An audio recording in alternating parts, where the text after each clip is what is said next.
News of the things you manufacture. Yasna'un, manufacture. To do. I mean, it's what you do, but really in the sense of manufacturing. Now, what is involved in manufacturing? Planning. You don't just manufacture a car, you build blueprints. There are parts and pieces and pieces and pieces. There's manufacturing. Allah knows which one of you got game. You got a game plan. First you're going to look at her, then you're going to wink. Then she's going to think you have a bug in your eye. Then you're going to go over and say, are you on Facebook? I just wanted to let you know because I want to invite you to future Islamic events. You know? I'll say, oh, inshallah, brother, here, please take my Facebook. You know? And then it goes further. There's a part of the guy's got a whole plan laid out. Got a whole plan laid out. We're going to start innocent conversation. Ask for the homework. Do you have yesterday's assignment? I was wondering if you have it. There's like 300 students in the class. Why you go to her? Why you go to her and ask? You're manufacturing an entire... Today I'll talk to her once. Tomorrow, twice. Then I might say, hey, I'm going to go get some pizza. You want some? Then the next time I'm going to say, hey, you want to come along? Want to go for a walk?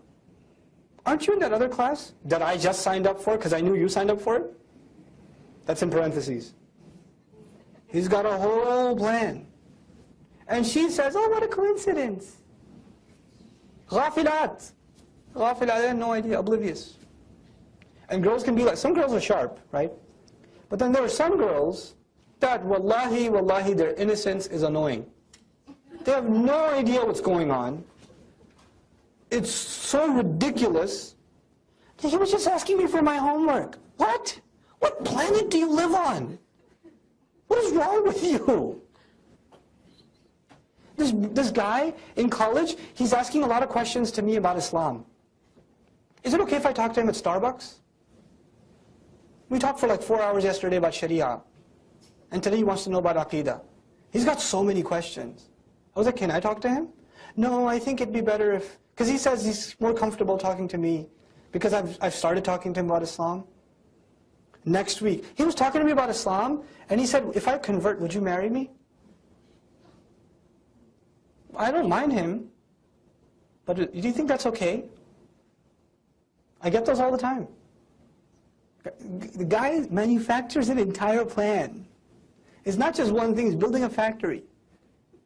He's literally, it's like plans go into this. And girls should not be naive to that. They should not be naive to that. They should learn to keep a stern voice. Scares the wits out of a guy. Hey, so are you on Facebook? Who wants to know?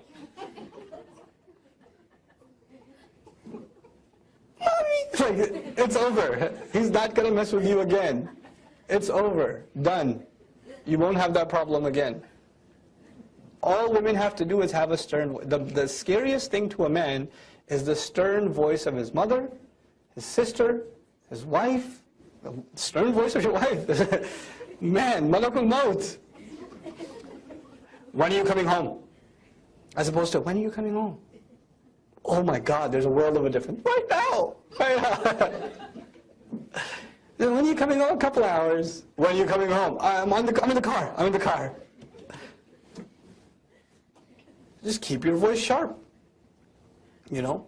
You have to be tough. And girls, naturally, I have 4 daughters. I know, girls are just giggly, smiley. You don't even have to have a reason to smile. They're like, oh, that's all the time. My friends, my girls and her friends, they get together. They don't even talk. They just sit and look at each other. Hee, ha, hee. That's all they do. And then I say, okay, let's play a game, girls. For 40 seconds, you're not going to laugh. Boo. Can't help it. And this is important. Why? Because when a guy sees a girl smile, what happens to him?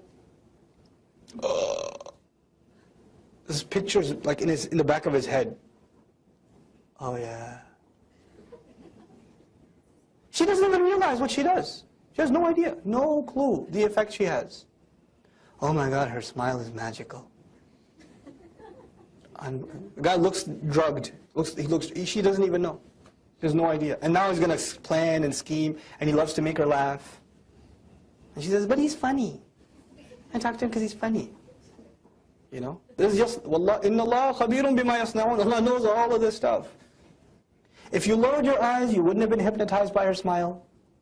If you weren't hypnotized by her smile, you wouldn't have started concocting the entire, change your course schedule, and sign up for all the classes where she's in and somehow become her lab partner, and you wouldn't have done all of that. You would have saved yourself and another believer from a lot of shaitan. From a lot of shaitan. But this is what happened. And now, subhanAllah, we have the blessing of Facebook, where we can put all kinds of pictures. Religious boys and girls. Group photos at the MSA. You know? People smile. So you can just stare at her smile now for hours. You can do that. SubhanAllah. And nobody has a problem. You're too extreme. Take it easy. Okay. I'd rather stay extreme. I'm sorry. I have daughters to worry about. I think they'll survive without Facebook.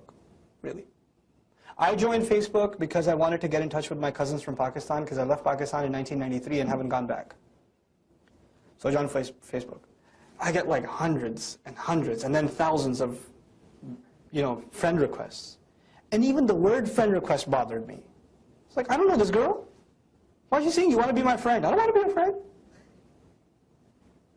I don't even like the language. I don't. So I just stopped. I was like, yeah, I can't do this. And then, even if I did befriend a brother, I was like, oh, okay, so what's he has to say? And it takes you to his page or something. And there's all these other pictures. I'm like, why? Why are you doing this? Why do you have a picture of you hugging your wife? Why? That's not right. There's something wrong with that. This is supposed to be behind closed doors. Why do you think Allah says knock first? Why are you putting it out in public? Now you don't even have to knock. You just click. And you've entered people's homes. The very thing Allah just didn't want us to do, we said, okay, well, the knocking part we'll maintain, but we'll just take everything that's supposed to be private and put it on the web for the world to see. Come on. It's just absurd. I'm not a mufti. I can't tell you what's halal and haram. I'm not going to pass a fatwa that Facebook is haram. I'm on Facebook.